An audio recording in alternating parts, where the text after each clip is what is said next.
Hey, folks, welcome back to the Pulse. My name is Matt. This is Crypto Heartbeat, and it is 3 o'clock Central Texas time. And I hope that you had a great Christmas holiday. I hope you're enjoying this. My son asked me, he's like, why can't Christmas last more than just a day, Dad? And I said to him, son, it does last through the new year. People are taking time, they're slowing down, they're pausing, they're reflecting, hopefully. And that's what I'm doing today. I decided I was going to share with you something that has been going on with us as a team. And it is really so exciting that we get to be a part of what will change the world. And I mean that by what's coming next in crypto. What's the next big move in crypto? What is the future of crypto? And how will crypto change the world? When I talk about crypto, I'm talking about DeFi, decentralized finance. So you need to buckle up and get ready for this one because I've got some insight that's based on some real information, some real data. I'm going to share that with you. But this is $1 trillion opportunity, and it's all going to change before your eyes. And I want you to see how it all fits together, at least how I see it. And hopefully that'll give you some encouragement because everything is changing. We've got wars and rumors of wars. But this is a time for us to reflect and prepare. And that's what we're going to do today. So welcome back to Crypto Heartbeat. Check this out. Look who's here. Sam Kemp is number one. And boy, does the world ever need changing. Boy, we got all kinds of changes, don't we, Sam? And you've been working hard on many of those. And I'm excited for you as well as all of those in the state of Texas and across the world. We got a nice little gift that keeps on giving, don't we? JB, what's going on? Howdy, Anders. Good to see you. And there she is, the quintessential Quinn. What is up, Jake, Mr. Mean? What's up, Mr. Mean? Let's see, Godfather J6. He is back in action. David Lee, all the way from southwestern Indiana, sharing the love. Hope you had a Merry Christmas, my good friend. Emaciated afternoon, all. Nice G. Oi, good to see you. Hornet UK, back again. Taryn, blessed day, all. Hex Glenn, all the usual suspect. All praise to Yahweh and his son, Yeshua. Very good. Hextra T shares. Tex Hex, hello. Hope everyone has a Merry Christmas. Hexoniums here. Magnus, what's going on? Hey, folks. Cadium, hello. Boy, we got all the greats. All the greats are here. It's so good to see you, Cadium. How you doing, huh? What is up? This is a great group. Fantastic. All right, so let's talk about how crypto will change the world. So I want to share with you, this is an article I may have shared previously, but this came out on July. Yeah, it was August 31st or something like that. And we're going to start with this here. And I want you to see what the market's saying. And before I do that, let's just stop and say, wasn't it nice to see Richard for 80 minutes looking healthy? Seems pretty sharp.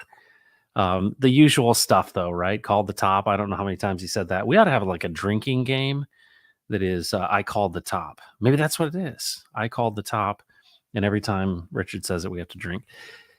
Boy, it was good to hear from him, though. I was spending some time with family last night and kind of sitting back, kind of resting my eyes, listening to Richard Hart.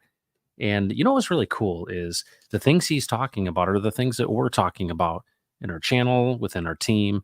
It's all about freedom and sovereignty and really creating something that is decentralized. It is censorship resistant. There's no counterparty risk. And that's something that is going to be verifiably and proven to have value. See, you likely have heard Richard say this many times. Our made-up internet money is better than the government's made-up internet money. Right now, if you look at crypto, it's made up, right? What's it backed by? I'll wait. What's it backed by?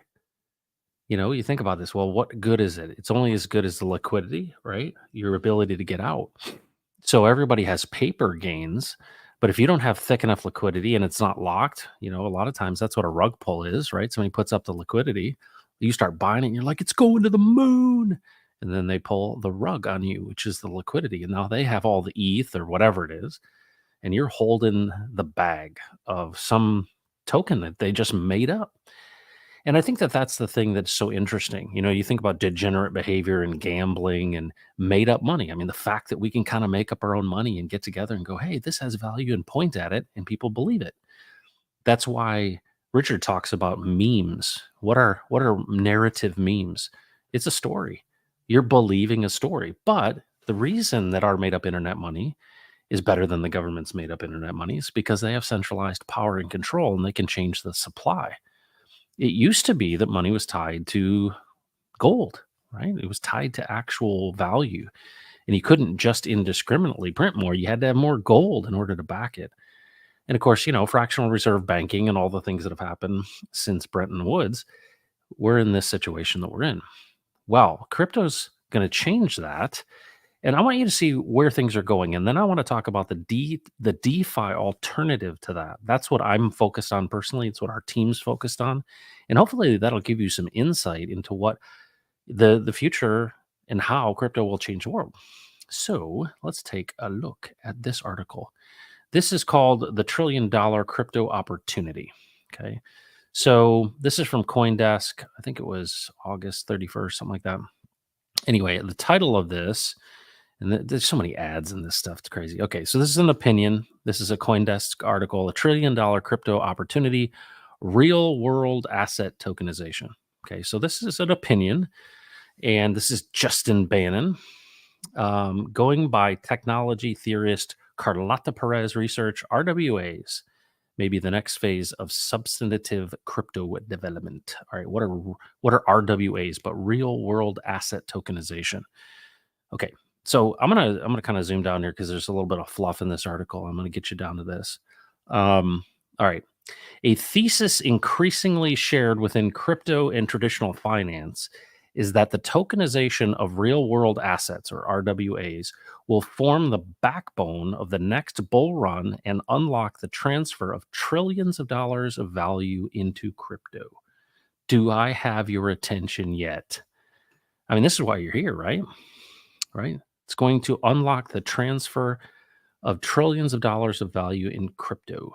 I want to unlock global generosity. Well, how do we do that? Let's unlock the transfer of trillions into crypto. Or, in Perez's terms, RWA tokenization will unlock a new golden age in blockchain and traditional finance. Interesting. So, why is there this need for this change? Because made up internet money, what's it based on? Just like fiat, it's based on what? I don't know, the good faith and credit, which is really your pockets, called stealing your value because you are the producer. You know that? You're the actual product here. If you think about this, it used to be gold was backing the money, and now it's you, your ability to create goods and services. At the end of the day, when they say, the US government says, this is based on the good faith and credit of the United States of America. No, that's based on the production of the people. And so if you think about this, when you are underneath someone's authority, you are a slave to the system. And they feel very comfortable saying, oh, yeah, we'll just use our productive ability, which is the people's ability, which is actually your private property. We will amass that through taxation and we will give it to Ukraine.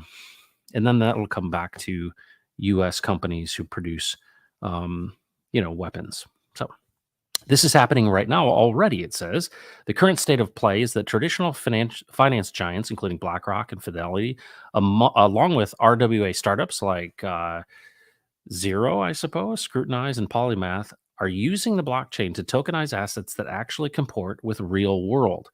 These categories include commodities, fine art, real estate, and financial instruments such as stocks and bonds. To quote Larry Fink, the next generation for markets, the next generation for securities will be tokenization of securities. Okay, so we don't play with the bug eaters, do we? No, we don't. But we learn from the bug eaters. You want to see which way the prevailing wind is going? That's what I'm trying to share with you today.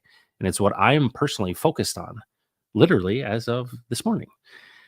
Here, RWA tokenization merely reduces the role of intermediaries, whilst enabling faster, cheaper, and more transparent transactions. That's the usual trope.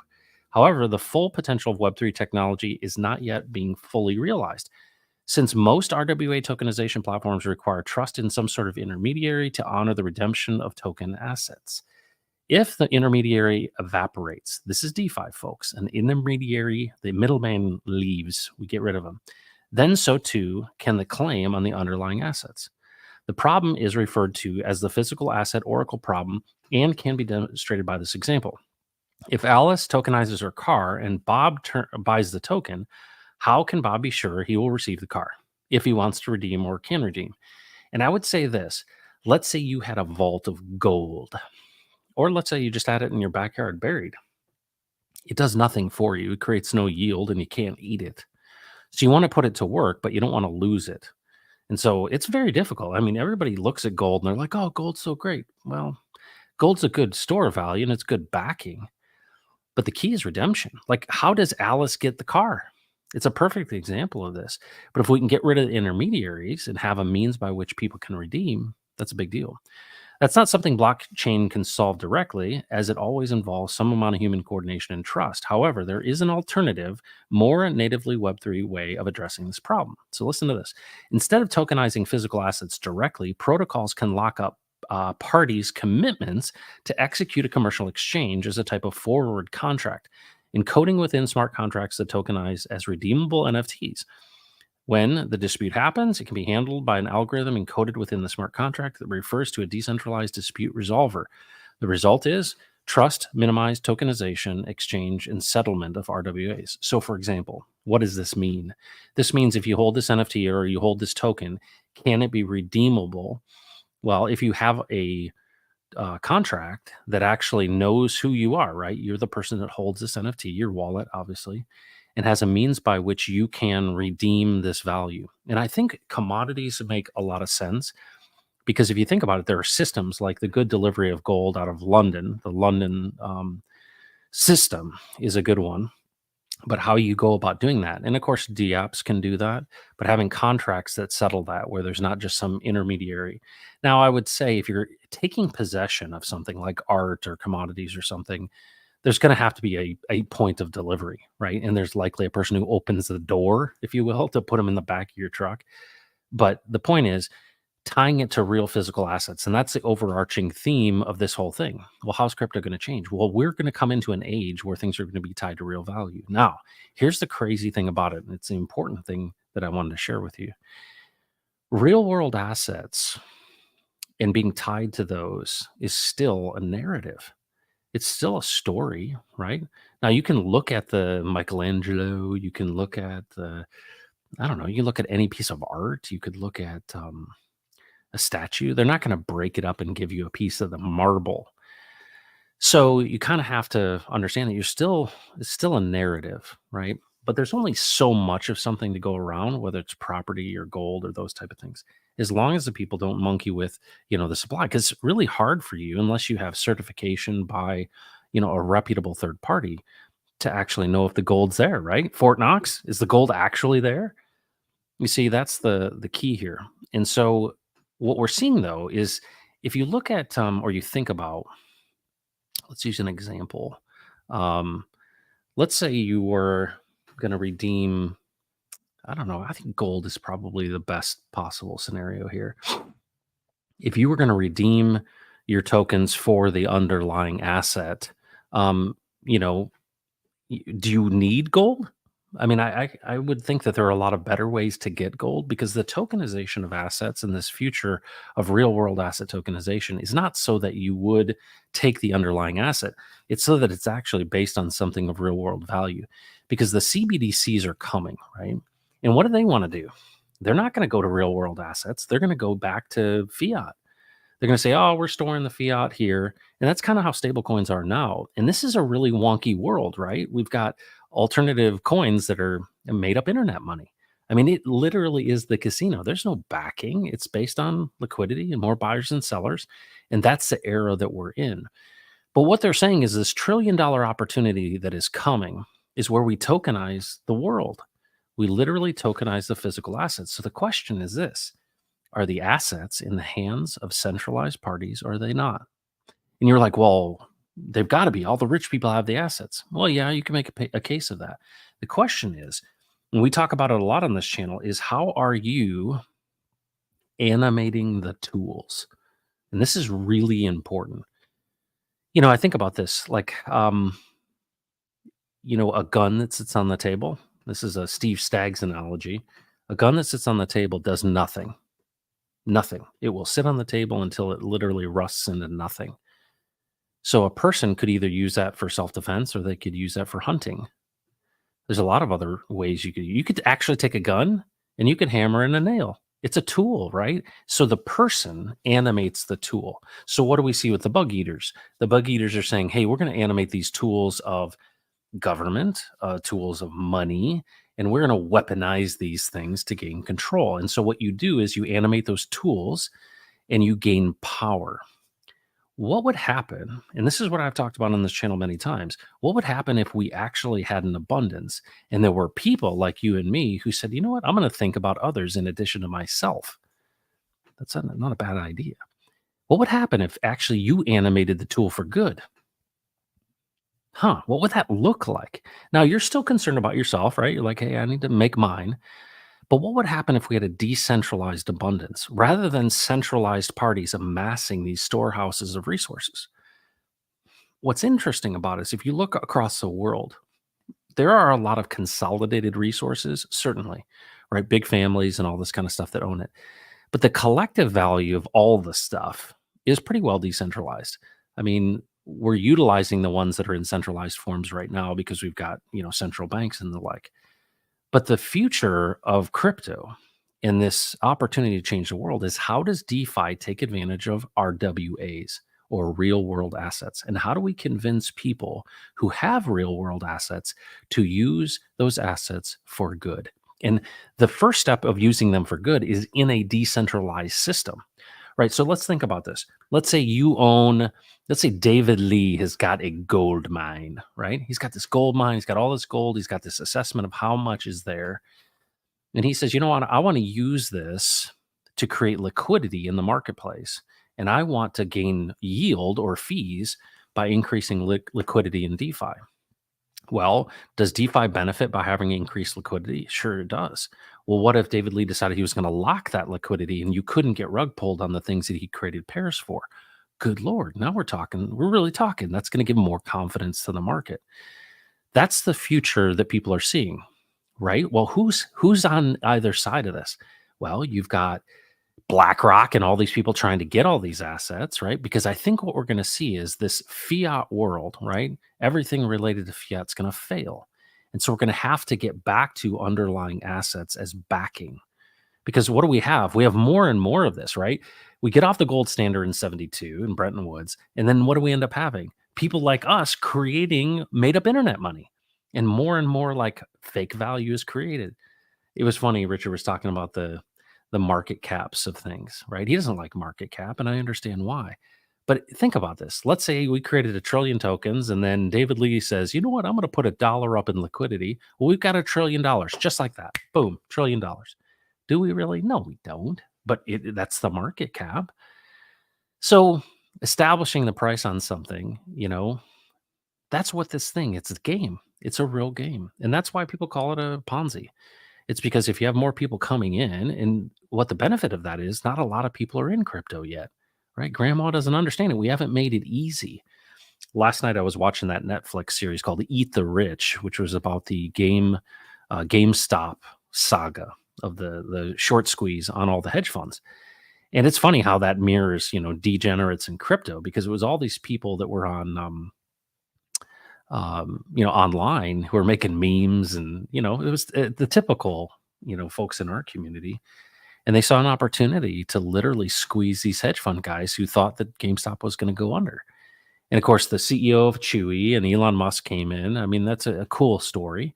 The guy that wrote the first paper on the opportunity put in 25 grand, and he ended up with 8 million at the end of it. And that's just on stocks, stonks. It's just not really, didn't have the kind of the upside. Well, what has happened since then, right? We've got Hex, we've got, Shiba Inu, we've got all these things, Dogecoin. We've got these things that run like crazy. Why? Because we're not at the saturation of adoption yet. We don't have everybody in crypto yet. And there's a lot of people in this world, and there's a lot of money. But what it's encouraging to us is that in community, the GameStop story showed us that we have power. We have the ability to move the market. it's obvious, right? Big whales move in the market, thin liquidity, price goes up. The same thing is true here. Okay. That's what I want you to know is that what if the people that have the assets don't just hand them over to BlackRock? There's a lot of assets in the world. And this whole future of tying it back to real value is really the sustainable future. Right now, it's fun to be degenerate and to gamble, but there's no real sure thing unless it's actually redeemable for something. And you think about that, hold on, that means we're going to have in the future, if all goes well, not only a DeFi alternative that's freedom and sovereignty based like the Pulse chain, but we might actually have our money based on something that's redeemable. Could you imagine? Imagine this scenario. The money that you have, you could swap into something that you could redeem for physical gold. All right. So imagine this. I would just make up your favorite token, right? Just take whatever token it is. It's not backed by anything, right? So imagine the scenario. Let's say right now you took Hex and you ended a stake and you wanted to swap that to USDC. Well, what do you have? Well, USDC is backed 25% by fiat dollars, and then it is backed 75% by fiat instruments, right? Where they get yield, and those are treasury bonds. Well, those treasury bills were what they were using at Silicon Valley Bank, right? And then it depegged and they had a problem and the government bailed them out. So we even know that the fiat backing of existing stable coins is rickety at best. So what happens when people lose faith in the dollar and the faith they have in fiat? They're going to look for backing in real world assets. And that's why all these people see that the future is real world asset tokenization. The cool thing about that is there would be an underlying thing you could redeem it for. Now, I probably wouldn't buy NFTs of the statue of David. I wouldn't probably do things in art personally, because what are they going to do? Chop it up into 5,000 pieces? Now, there are going to be things that generate yield, properties that generate rents, for example. There are going to be things, but everything else is kind of a speculative thing, right? Just like collectibles. You own the collectible and maybe somebody wants to buy it for more in the future. So those are the kind of, basics. But when you think about what is the future? We're going to see right now. I mean, the world's gold, silver, precious metals, rare earth elements, oil and gas, real estate, all of these things are not tokenized yet, and they are going to be tokenized.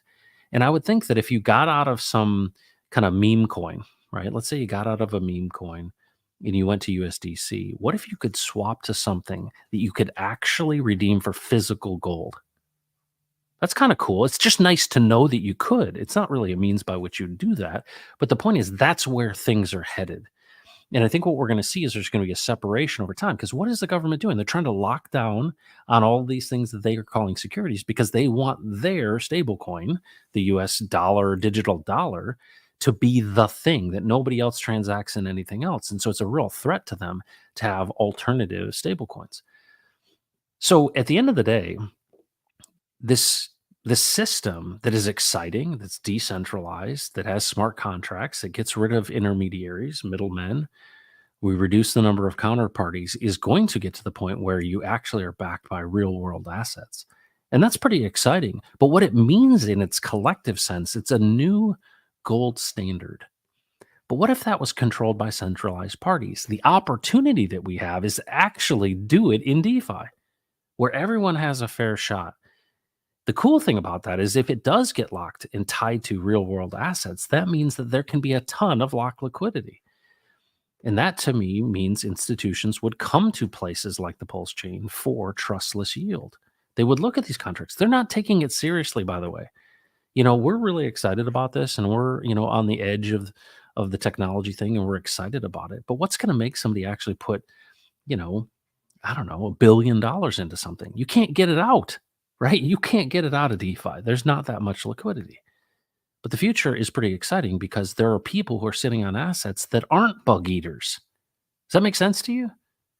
What if we were to animate these tools, not only our resources that we have, but also the assets that we have?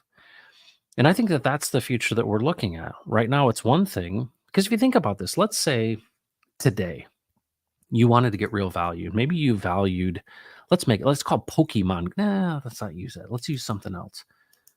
Something really basic. Let's use lumber. Okay. We'll use wood, right? Lumber. We know that lumber has a value. Let's say you had hex and you sold your hex and then you exchanged it into, swapped it for PYUSD, right? Well, that's PayPal's US dollar coin. And you immediately turned around and found a lumber yard that accepted PayPal, right? And so they had integrated with the PayPal USD thing and you can buy with crypto.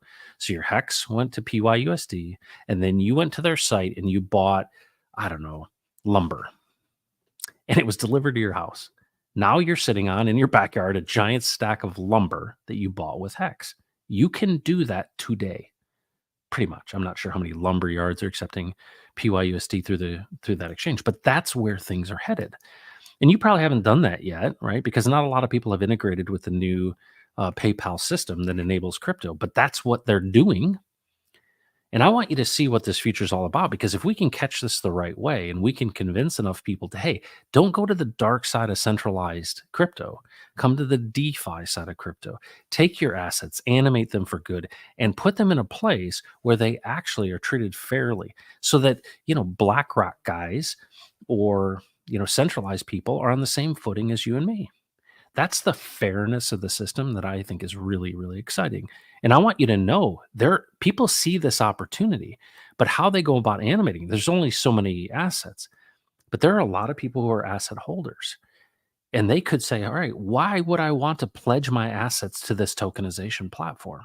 Because of yield. Think about this for a second. Let's say David Lee's sitting on a ton of gold, right? He's got 1 ton of gold. Did you know he has to pay to store that somewhere if it's not at his house? So he puts it in a vault. Let's say the Texas Bullion Depository.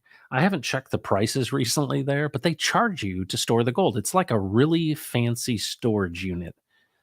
And so you have this ton of gold, and you're like, David Lee, you got so much gold, man. And what happens is he's like, yeah, but I got to pay every single month to store it in this, locked, controlled, secure facility.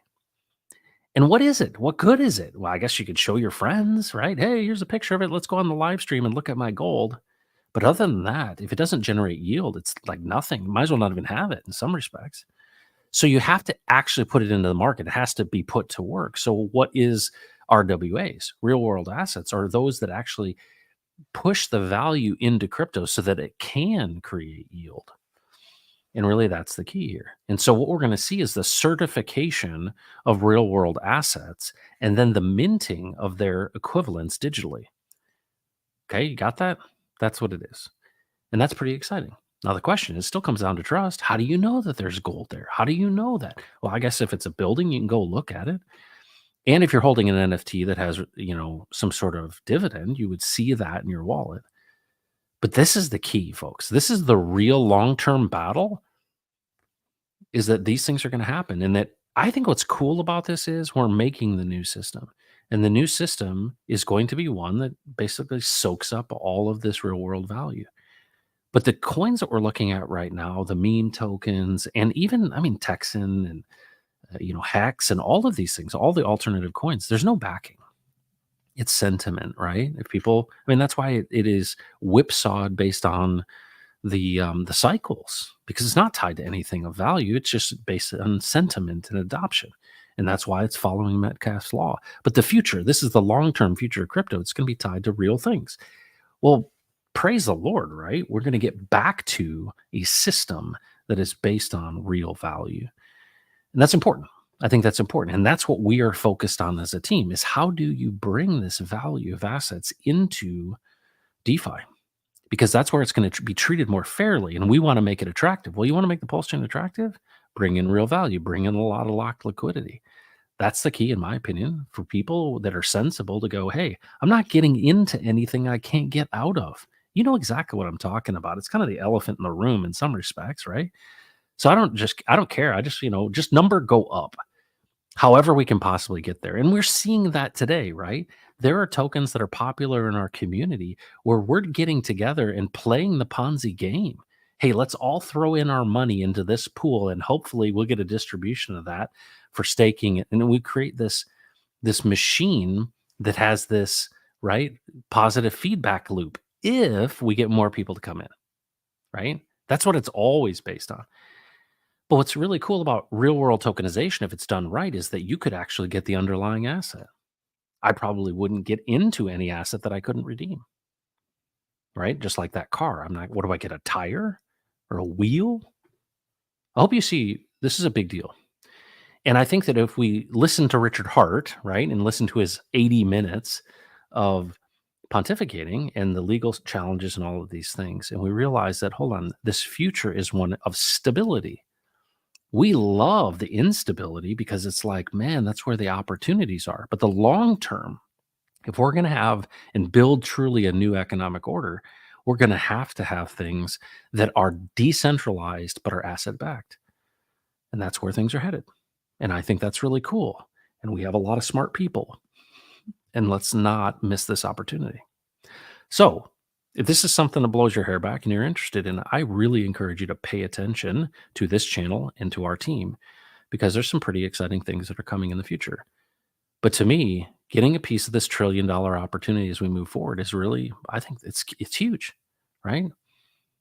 Because you know what I think is really interesting is the current stable coins are backed by what? Fiat? Are you sure? Have you ever redeemed it for it? No. It kind of greases the skids of, of crypto to have these stable coins. They haven't failed us yet. Oh, Luna. Oh, yeah, they have. Oh, they, missed their peg and the government bails you out.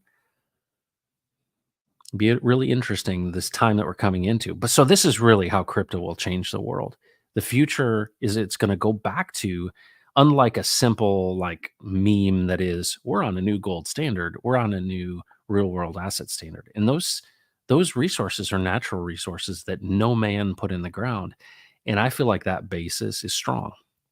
But how are we going to animate these tools, whether they're the tools of the blockchain or they're central banking tools? And we know how we feel about central bankers. We know how we think about the Wall Street crowd, right? It's literally profit over everything. Well, what if we had an opportunity? What if in this next bull run you find yourself in abundance? What are you going to do? And what do people do? I know people who have done this. This may be a surprise to you, but there were Hexicans who did really well and they were in the last cycle and the one before and they saw it going up and they said at some point in time it's going to top out. And so they sold. And guess what they're doing? Oh, they're going into real estate. Oh, imagine that. Like smart people who made really good money at the last top, they put it into real world assets, right? That are producing yield. And everybody tells you, oh yeah, diamond hands, oh yeah, 5555, baby. Oh yeah, there's a part of it that is. But people are cashing out. I mean, you can look on chain and see how many millions of dollars were pulled out. But what do people do with that? You don't just like lay on the bed and roll in it. You buy things that are, real world assets that are going to appreciate in value or create some sort of yield. That's what you do when it's the next bear market. People aren't stupid. They act as if there's only one thing and it's just diamond hands. But in reality, it's a cycle that they play the game of. And you will too this next time if you're smart. Or if you're somebody that, just holds and rides it down again and you're like, I had paper value at one point. I was really rich. No, not really. You had the illusion you were. So does this make sense to you? Hopefully you understand. I think that this is a big opportunity for us, but we have to understand that we have to be attractive to those who are asset holders. We need to look at tokenization. We need to have platforms for tokenization. And then we need to have built-in customer base. And so why in the world are we tokenizing communities? Because that's the customer, right? It's you and me. It's the people with the wallets. It's the buyers. It's the people who are going to adopt, who are going to buy and hold for incentive. And I think it's a really, really cool system, right? The tokenization of communities of trust. That's where we're going, folks. Let's get back into the chat, answer some questions, say hello to you, and thank you for being here on the Pulse. That's what I wanted to share with you today, and it's pretty exciting. Come and stake it. What's going on? All on. Good to see you. J Pond, what's up, man? What's up? Good to see you again. Clintrons, good day. Heartbeat and crew. Dana the singer. Merry Christmas is beginning to look a lot like Texas. You know what's so great? I played that song. It's beginning to look a lot like Texit. It was so good, Danny. You're the man. I didn't even know it. You didn't say a word to me about that. And there it was. And I'm like, that's Danny. That's awesome, by the way. Identity Block. What's up, dude? Good to see you. Daniel, good to see you. Let's see who else is here. Mobius, Drix, Paul Op the seventh. Um, Kingdom Revolution incoming. There you go. There you go. Quinn with the 100%. Checks my pulse. Good afternoon, Matt. What's up, y'all? Hope everyone had a wonderful Christmas. Hopefully, you're relaxing still, right? I kind of came back into the office. I had some work to do. I've got a big call tomorrow morning. So I'm back at it. But I'm so excited, folks. It's like literally, I'm living my dream. I'm literally living my dream. And what's so exciting about this with this channel is we get to do this together. You get to come along with it. Big things are happening, folks. Do not lose heart. Yeah, that's what Richard would say too, wouldn't he? Do not lose heart, my friends. Hex Force One, hello, Texicans. Good to see you. Quinn with the fire. Chris, what's going on? Though it's not quite the same, I've off-ramped into precious metals before. There you go. And there are ways in which you can swap. The question is, what do you do with it once you've got it? I guess if your stacking's good, especially if you've seen, let's say you get 100x on something and you know these cycles, get into something that's going to be solid. And then, of course, why do people retreat to gold? I mean, that's kind of the biggest fear-based asset you can get to, right? It's like, I'm scared of everything. And the only thing I know that people care about when they're really scared is gold. But I'm not saying it's gold. I'm just saying that real world asset backing is better than nothing. Um, we should amend the Tax Cut Jobs Act from 2017. Then we can buy metals and crypto as like kind exchange with no tax. That would be really nice. I was banned from PayPal in 2017 for trying to use it to sell crypto. Lovely. Well, they've kind of created a means by which you could sell or you could swap from whatever token, any ERC20 token to PYUSD, and you could use that within a wallet through the website at any kind of PayPal integrated deal. That's pretty cool. But it's just where things are going. And I think that that's the neat thing. Everybody wanted to, in this last go around, they wanted, my token needs to win. No, your token doesn't need to win. You just need to convince a group of people to amass economic value and energy. And then at some point in time, you can peel that off in a number of different ways. But you're not going to fiat. That's the cool thing about having these intermediary stable coins, where you get what you want. You get your physical object or good or service for crypto rather than having to go to fiat and then use fiat to buy. So it's coming. And this is really the mainstream adoption of crypto. But we're not going to see the mainstream until we see the next kind of pandemic and, some sort of stimulus money. I really, truly believe we're not going to adopt CBDCs without some sort of crisis. And the crisis will be make everyone, just like it happened this last time, right? Destroy their businesses, destroy their livelihood. They still have expenses, and then give them a handout, but tell them the only way that they can get this stimulus money is if they have the government wallet. And that's the only way. It's by coercion is the only way you're gonna get adoption. You have to vote with your money. Isn't that the truth? I have PMs in a depository in my IRA that I don't even know what the fees are. Oh, I know they're there though. That's right. Well, until they're not. Just relating to the material is all. I hope you are all well. Thank you so much for being here and participating, Chris. David Lee, back in the day, units at Fort Knox rotated through being on alert for the gold vault. Interesting. David Lee knows all kinds of crazy, cool stuff about history. I appreciate that about you. Yes, you're right. Identity Block says T-shares back hex. Yeah, that's a good point. T-shares do back hex. You set up your stakes. But at the end of the day, right, as we see right now, it was 52 cents. And now what is it today? Even the combined hex price, right? It's about sentiment and more buyers than sellers, right? And so what have we gone through? We've gone through a cycle where people have amassed value. I was there. I mean, I was streaming through the last bull market all the way through the top and all the way down to the bottom. And what did I see? People that got rich in hex retiring and then having their staking ladder pay their expenses. And that's called sell pressure. That's how it works. That's the whole thing. That's what everybody wants. Congratulations to those who did that. But that's the nature of everything. But where's that money come from, right? It's not backed by something inherently. But I agree with you. I mean, there is a function. That's why the programmable money thing is so attractive of a narrative, right? Getting people to buy and hold.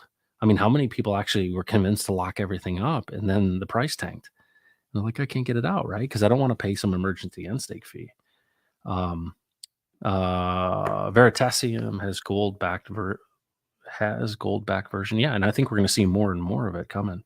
Um, yes, the turkey hangover, the original Hex Swimmer is back. Merry Christmas every day. Absolutely. Thanks for being here. Where is my hat? Which hat are we talking about? Actually, I don't even have like a cowboy hat or something like that, a party hat. Richard Hart is the GOAT, the greatest of all time. And not still, he's always been.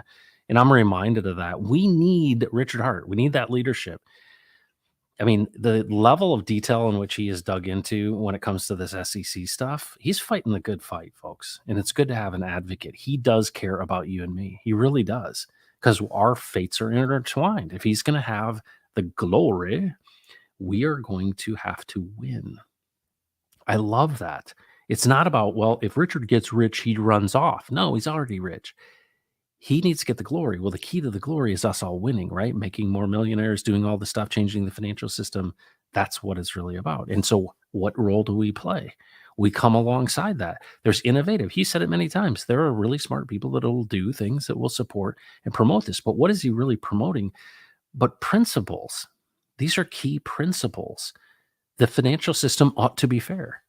How do we make it more fair? That's the whole point of Bitcoin, why it was created, to get rid of counterparties, to get rid of middlemen, censorship resistance. This is what it's all about. And so we need to get more and more and more people and more economic value. And ultimately, I think the assets into DeFi so that anyone who wants to gauge and trust the shield has something and there is a backing on it that creates more stability, right? That the next go around, because of its backing in physical assets, doesn't drop 95%.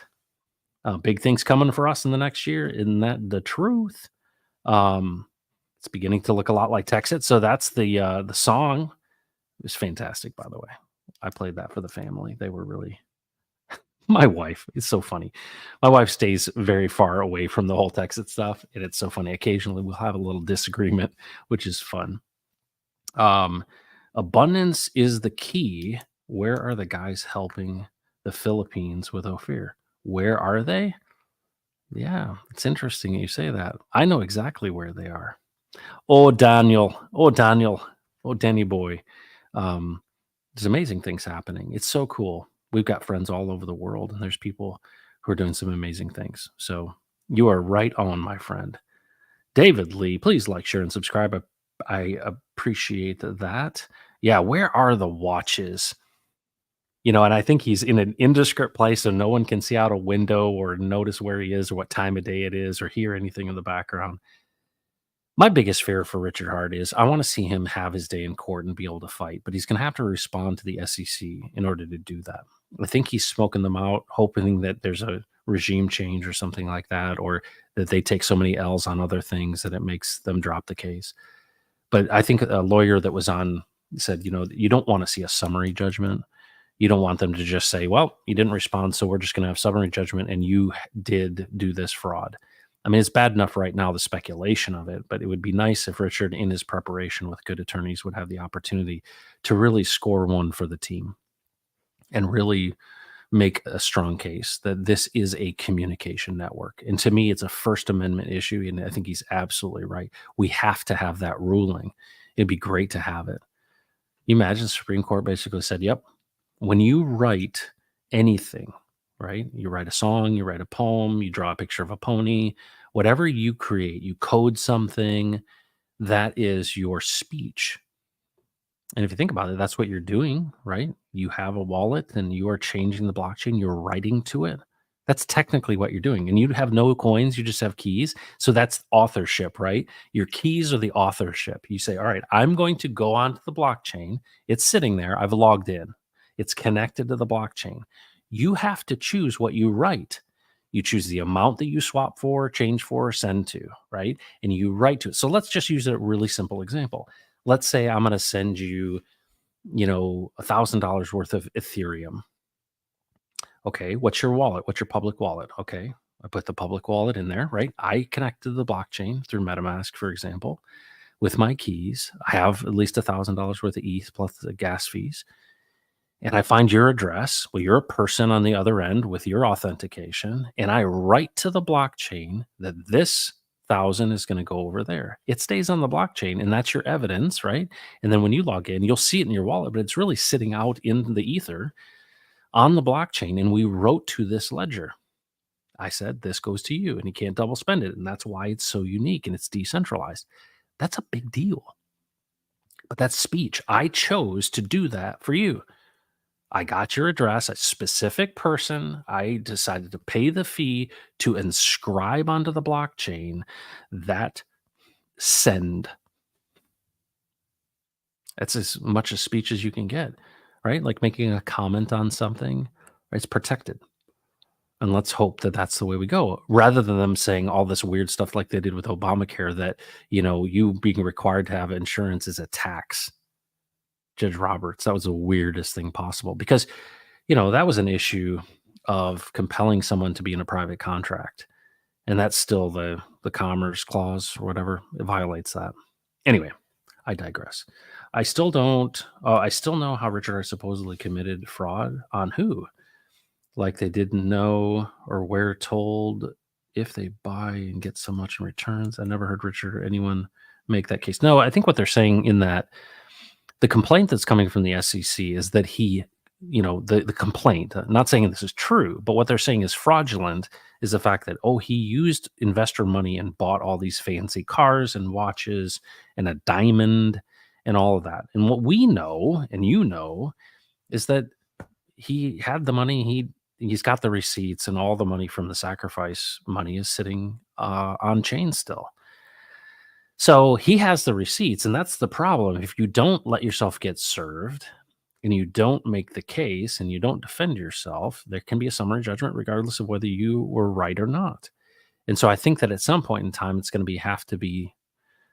case is going to have to be made, or it's going to have to settle, because I think the narrative that he's running from the law is not a good narrative. And I don't think that's what he's doing, but we got to get past this. And there's no one smarter to defend this than him. And in my opinion, you want to talk about glory. You want to talk about Richard Hart glory. Imagine he's the one, and his case is the one that defines writing to the blockchain as speech. To me, that's like, it is like, it's like a perfect. It is perfect. That's what I hope for. And I think everyone else. But yeah, I agree. It's just, I don't believe it's fraud. You can spend your money on whatever you want. Frankly, it's marketing, right? The Hex Diamond that he's never taken possession of. It's marketing. My online goes, what's up? Richard is the patron saint of crypto. That's a really good way of saying it. But he had Miney already and had that stuff before launch of anything. Yeah, that's exactly what I said. That's exactly what I said. All of that stuff he had before. He talks about mining Bitcoin, right? Double clicking the EXE and getting 50 blocks. Well, let me share with you something. I don't know this for a fact, but someone had 44,000 wrapped Bitcoin. So just like do a little math there. That's about $1.35 billion of value. Okay. So wrapped Bitcoin on Ethereum before the fork. Okay. And it was in Aave getting 2%. Okay, so just stop for a second. There was 44,000 wrapped Bitcoin in Aave getting 2% on Ethereum. It's still there. That got copied over, and the developers within Pulse Chain had to have the admin key in order to unlock that value. And the only other pool that was created on PulseX was wrapped Bitcoin. You just do that. Hello, are you paying attention? Pay attention. It's incredible. Richard Hart is extremely wealthy. He's a smart guy. He didn't need anybody's money to buy anything. And so that's why that $600 million worth of DAI from the sacrifice is sitting out there on chain. Folks, this future, the things that can be done. See, that's what is so exciting about this. What happens if one day the token that you love just starts going up and up and up and up and up? And why would it be doing that? Because someone's buying it.